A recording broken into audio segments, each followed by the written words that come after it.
चलिए हम आज आप लोग को अपना ब्लड बैंक दिखाते हैं। हम आपको ब्लड बैंक में हम लोग आते हैं। आज 14 अप्रैल है और भीमराव अंबेडकर साहब की जयंती है, तो आज के दिन हम लोग ने अपना ब्लड बैंक ही स्टार्ट किया है। तो हम एक एक करके आपको ब्लड बैंक का टूर कराते हैं। आइए आपको यहाँ पे। तो ब्लड बैंक में यहाँ से इशू काउंटर हो जाता है। यहाँ से हम लोग ब्लड किसी को इशू कर देते हैं अगर किसी को चाहिए तब। और अगर कोई ब्लड डोनेट करने आए तो हम लोग यहाँ पर ये रूम आ जाता है हम लोग का medical examination and registration room. Hello sir. Hello sir.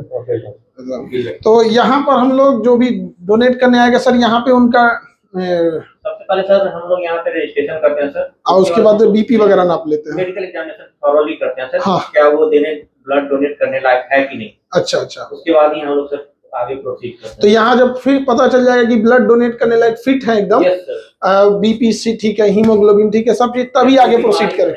हाँ, बीमारी नहीं है कोई, तभी जाके हम लोग उसे प्रोसीड करें इस रूम में सर। ठीक है, थैंक यू सर। तो अब हम लोग इस रूम में आ जाएंगे डोनेट करने के लिए। यहाँ ब्लड डोनेशन रूम, रक्तदान कक्ष यहाँ पर। हेलो सर, नमस्ते। नमस्ते सर। तो ये एरिया जो है इसमें हम लोग ब्लड को डोनेट करेंगे यहाँ पे।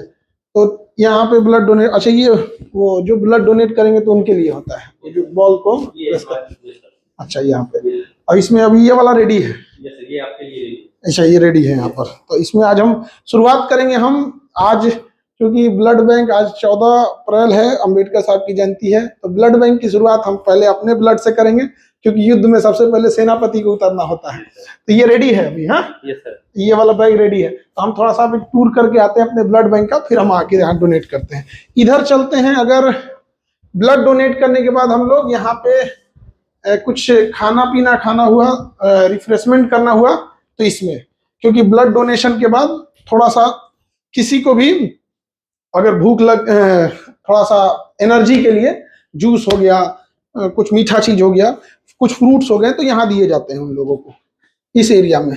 और इसके इधर देखते हैं हम लोग, तो ये हो गया काउंसलिंग रूम हो गया। तो काउंसलिंग रूम, हेलो मैम। तो काउंसलिंग रूम में होता क्या है कि अगर किसी के ब्लड में कोई बीमारी है तो यहाँ आके उसे बता दिया जाता है, और अगर कोई हिचकिचा रहा है देने से ब्लड, तो उसे काउंसलिंग करके उसे थोड़ा सा हिम्मत बढ़ा दिया जाता है। Thank you. तो ये हो गया यहाँ पे। और ये रूम है हम लोग का एफरेसिस रूम। एफरेसिस रूम यहाँ पर, इसमें क्या होता है एफरेसिस रूम में, तो ये बेसिकली प्लेटलेट के लिए होता है यहाँ पर। तो अगर किसी को डेंगू हो गया या फिर उसका प्लेटलेट एकदम डाउन हो गया है, 15,000 आ गया, तो मरने के कगार पे पहुंच जाएगा। तो ये किसी दूसरे मरीज, स्वस्थ इंसान से ब्लड ना लेके केवल प्लेटलेट निकालते हैं। अच्छा, प्लेटलेट दे देते हैं। ये मशीन हो गई एफरेसिस मशीन। तो यहाँ लेटने के बाद ब्लड लेंगे और ब्लड में से केवल प्लेटलेट निकल, और बाकी ब्लड वापस चढ़ा देते हैं मरीज को वापस। मतलब जो मरीज नहीं, जो ठीक ठाक आदमी है, तो उसको ज्यादा कुछ तो फील नहीं होता होगा, थोड़ा प्लेटलेट निकलता है। होल ब्लड से की तुलना में उसके लिए जो डोनर है उसके लिए ज्यादा ठीक है, ज्यादा ठीक है। अच्छा, अब हम लोग यहाँ से ब्लड लेने के बाद कहाँ जाते हैं लोग। अच्छा, ये ब्लड बैंक का सारा सिस्टम अलग रहता है अंदर। हाँ, ये इन लोग का अलग रहेगा, सब कुछ सेपरेट है यहाँ पर। ये हो गया हम लोग का सेरोलॉजी डिपार्टमेंट। सेरोलॉजी डिपार्टमेंट, इसमें हम लोग का बीमारी वगैरह की जांच वगैरह करके और फिर इसमें हम लोग ब्लड को रख देते हैं। ये मशीन हो गई ब्लड रखने के लिए, इसके अंदर हम लोग मशीन को रख देते हैं। डॉक्टर लोग समझेंगे इसको बेहतर ढंग से। ये रिकॉर्ड रूम हो गया इसमें। अच्छा, इसमें पूरा रिकॉर्ड मेंटेन होगा, कौन क्या किया कितना नहीं यहाँ पे, और जो ब्लड बैग वगैरह सब यहाँ रखते हैं, स्टोरेज एंड रिकॉर्ड में यहाँ पर। और ये सबसे इम्पोर्टेंट चीज, टीटीआई रूम। कोई भी बड़ी बीमारी वगैरह तो नहीं है ब्लड में, उसकी यहाँ पे जांच होगी। यहाँ पर ये पूरा प्रॉपर इस मशीन से जांच होगी। अच्छा, उसका डिजिटल डेटा इससे रख लेंगे हम लोग। अच्छा, डिजिटल डाटा रखने के लिए काम आएगा यहाँ पर। और बाकी इसे मैनुअल के भी काम करेगा, डिजिटल भी काम करेगा। ठीक है। अब ये रूम है स्टोरेज एंड कंपोनेंट प्रिपरेशन। यहाँ पे एक ब्लड से हम लोग क्या क्या दूसरी चीजें बना सकते हैं, तो इसमें डबल गेट रखना होता है ताकि कोई ना जा सके यहाँ पर। अभी हम लोग क्योंकि अब ये स्टार्टिंग अब होने जा रहा है, तो शायद अब इसके बाद आना मुश्किल हो या अभी बड़ा प्रोटोकॉल फॉलो करना पड़े, तो सबसे पहले हम लोग फर्स्ट गेट को खोलते हैं, और फर्स्ट गेट खोलने के बाद उसके बाद हम लोग को यहाँ सेकेंड गेट खोलना होता है, और तब हम लोग इसके अंदर आते हैं। और अंदर आने के बाद इसके अंदर फिर पूरी चीजें प्रिपरेशन की जाती हैं। यहाँ पर अलग अलग चीजें तैयार होंगी। यहाँ पर इसमें अब अलग अलग, किसी को कोई ब्लड का कंपोनेंट चाहिए, किसी को क्रायोप्रेसिपिटेट चाहिए। जैसे किसी को गन शॉट हो गया, गोली लग गई, तो उसका ब्लड ज्यादा ही जाने लगता है, तो उसे नॉर्मल ना चढ़ा के उसे क्रायोप्रेसिपिटेट, भी कई टाइप के ब्लड होते हैं, और जैसा डॉक्टर उनको प्रिस्क्राइब करेंगे उसी हिसाब से ब्लड दिया जाता है। यहाँ कहीं ऑटो सीलर होंगे, इसके अंदर सब ब्लड्स होंगे, इसके अंदर भी होंगे। टेम्परेचर अलग अलग हो सकता है। अब इसका टेम्परेचर अगर हम देखेंगे तो -80 डिग्री होगा इसके अंदर। इंसान का क्या हाल होगा -80 डिग्री पे? इसका टेम्परेचर है -40 डिग्री सेल्सियस, -40 डिग्री सेल्सियस।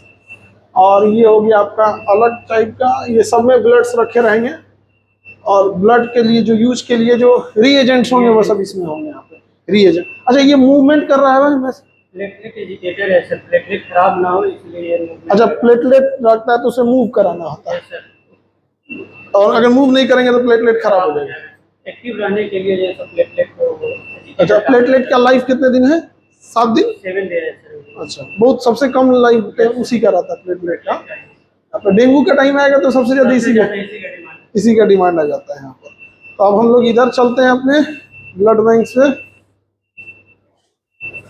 ये टीटीआई रूम हो गया, ये सेरोलॉजी डिपार्टमेंट। यहाँ से इशू काउंटर हो जाएगा। यहाँ से किसी को जब फाइनल इशू होगा तो यहाँ से इशू काउंटर हो जाएगा यहाँ पे। हाँ, यहाँ। और इस एरिया में अब हम लोग चल के ब्लड को अब अपना डोनेट करते हैं। ये रिफ्रेशमेंट रूम हो गया यहाँ पे। अच्छा, इस रूम से हम जाके देख नहीं सकते हैं ये वाला रूम, क्योंकि इसमें ना काउंसलिंग रूम होता है, उसको पैक रखा जाता है। उसमें अगर किसी को कोई बीमारी आ गई या कोई ब्लड डोनेट नहीं करना चाहता है या कुछ उसको काउंसलिंग करके बताना है, तो उसी के अंदर बताना होता है। तो नॉर्म्स के अनुसार उसको पारदर्शी नहीं रख सकते, उसमें किसी को नहीं देख सकते। अब हम लोग यहाँ ब्लड डोनेट करेंगे, और पूरे देश के यही उम्मीद करेंगे कि बड़ा मुश्किल से कोई आता है मरीज, जब कोई बहुत सीरियस रहता है तभी उसे ब्लड की डिमांड होती है। और जब वो हॉस्पिटल में जाता है कि कोई लखनऊ एडमिट है, कोई मुंबई है, कोई कहीं है, और जब ये कहा जाता है कि आप एक डोनर लेके आइए, तो वहां उसके लिए बहुत दिक्कत हो जाता है। तो हम लोग का प्रयास यही है कि हम लोग ये व्यवस्था इतना ब्लड उपलब्ध करा सके ताकि कभी किसी को डोनर मांगने की हॉस्पिटल को जरूरत ना पड़े। डॉक्टर की भी मजबूरी होती है कि वो कहता है कि भैया उनके पास तो ब्लड कोई मशीन से तो बनती नहीं है, दूसरा कोई देगा तो किसी और में चढ़ाया जाएगा। तो इसलिए हम लोग की कोशिश यही है। तो आज से हम लोग इसको स्टार्ट कर रहे हैं। अंबेडकर जी की आज जयंती भी है। सभी लोग को अंबेडकर जयंती की ढेर सारी शुभकामनाएं। और अंबेडकर जयंती के दिन हम लोग इस ब्लड का शुभारंभ कर रहे हैं। और सबसे पहले जरूरी होता है कि किसी भी युद्ध में सेनापति को जाना, तो सबसे पहले हम ही दे के स्टार्ट करेंगे। क्यों सर? देखते रहो।